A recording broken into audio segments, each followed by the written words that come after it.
안녕하세요. 아리경제TV의 짧고 빠른 3분 부동산입니다. 이사 부동산 대책이 발표되고 나서 계속 그거에 관련된 내용들이 올라오고 있는데요. 오늘은 어떤 이야기가 올라왔는지 한번 같이 보도록 하겠습니다. 뉴스 원입니다. 서울 사람들 집 뺏길 일만 남았네요.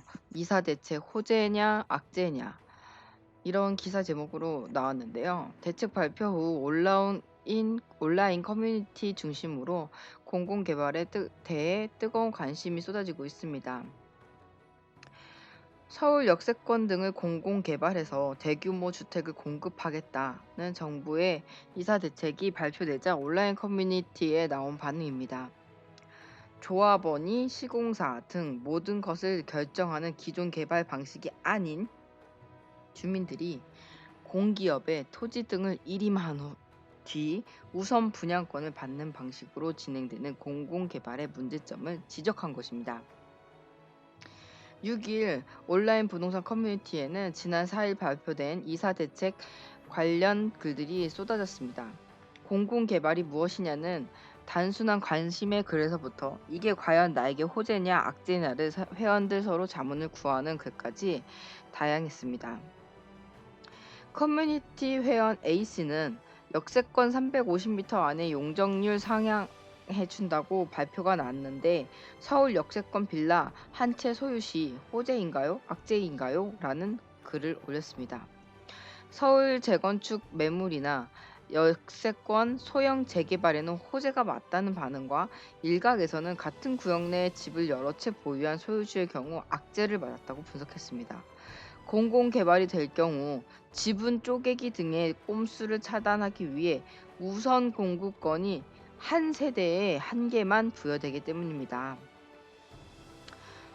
집값 영향을 걱정하는 글들도 눈에 띄었는데요. B씨는 대책 발표 전 어제 영끌을 해서 집을 샀는데 85만 호를 짓는다고 하니 집값이 떨어질까 봐 걱정이다라고 밝혔습니다. C씨는 수도권 구축 연극을 했는데 망한 건가요? 라고 걱정의 글을 올렸습니다. 특히 온라인상에 화제가 된 것은 재산권 침해 논란을 불러온 현금 청산 부분입니다.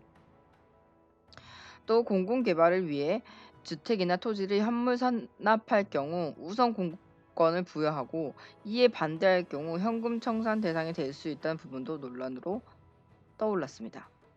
D씨는 이에 3분의 2 동의만 받으면 LH가 땅 가져가서 아파트 꽂는다는 것이다. 반대한 3분의 1 주민은 명도 소송 후 현금 청산 대상이 된다며 버티면 경찰 동원에 강제 퇴거되는 것이라고 지적했습니다. 또 다른 커뮤니티 회원 E씨는 현금 청산은 말 같지도 않은 내용이다며 청와대 국민청원에 동참해달라고 호소했습니다. 대책 발표 후 개발 후보지에 대한 주택 매입을 사실상 차단함에 따라 매물 잠김 현상이 심해질 것이란 반응과 지금이라도 주택을 팔아야 하는지 버텨야 하는지를 문의하는 글들도 눈에 띄었습니다. 윤지혜 부동산 114 수석연구원은 지금 시점부터 빌라를 사면 청산 대상이 된다며 빌라 쪽 재개발을 기대하는 수요가 안 들어올 수 있어 거래가 막힐 수 있다. 가뜩이나 선호하지 않는 지역인데 재산권 제한으로 부정적인 영향이 나타날 수 있다고 지적했습니다. 국민청원에 동참해달라고 호소했다고 했는데요. 국민청원 어떤 것이 올라왔는지 이것도 기사 한번 같이 보도록 하겠습니다. 이데일리 뉴스입니다. 이사 대책 1주택자도 거주 이전 자유침해 청와대 청원 청와대 국민청원에 이사대책 반대 청원이 올라왔습니다. 백지 상태에서 신규 매입 주택은 현금 청산 부적절하다. 국민재산권 등 고려하지 않은 강제사업이다. 라는 내용인데요.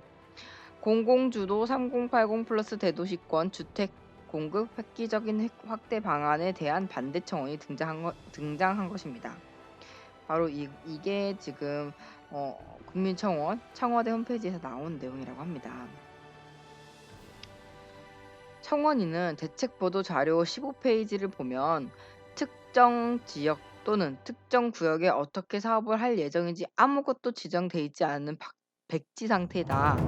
그런데 어디서 어떻게 진행될지 모르는 이 사업을 대책 발표일인 2월 4일 기준으로 신규 매입한 주택은 현금 청산한다는 것을 부적절하다고 했습니다.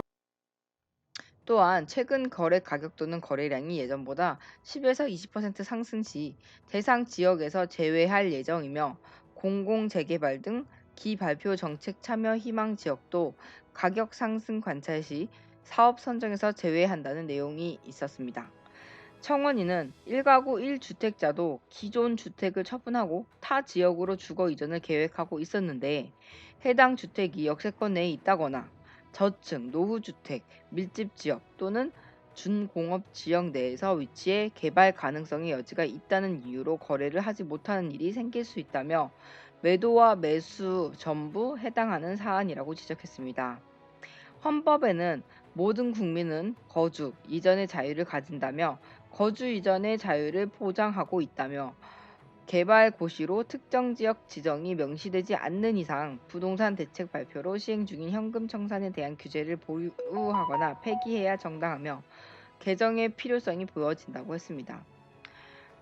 청원인은 대책이 개정되지 않는다면 국가의 권력으로 국민의 재산권, 거주 이전의 자유, 소유주의 불이익을 고려하지 않는 강제사업으로 보여지거나 본 취지와 맞지 않는 대책으로 방향성을 잃고 또다시 부동산 정책 실패의 원인이 될 것이라고 덧붙였다고 합니다.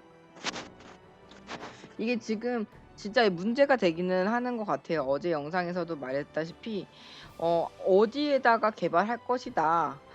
그 대상지가 어디다라는 거를 알지도 못하는데 이 부동산 대책을 발표한 2월 4일 그때로 소급 적용해가지고 현금 청산한다는 거는 사실 진짜 이렇게 거주 이전의 자유, 재산권 침해, 이 소유주의 불이익 이런 걸 전부 고려하지 않은 거죠. 이러한 것에 대해서 좀 정부가 빨리 어떠한 대답을 내주셔야 되지 않을까 생각이 듭니다. 앞으로도 아리 경제TV는 여러분들이 생각하지 못했던 일반인들이 잘 모르는 경제 소식과 부동산 버블, 붕괴, 상승, 호재 등 다양한 소식의 헤드라인 뉴스를 여러분들께 전달해 드리도록 하겠습니다. 다음 영상도 기대해 주시고 좋아요와 구독은 이 채널을 유지하는 데 큰 힘이 됩니다. 영상 시청해 주셔서 감사합니다.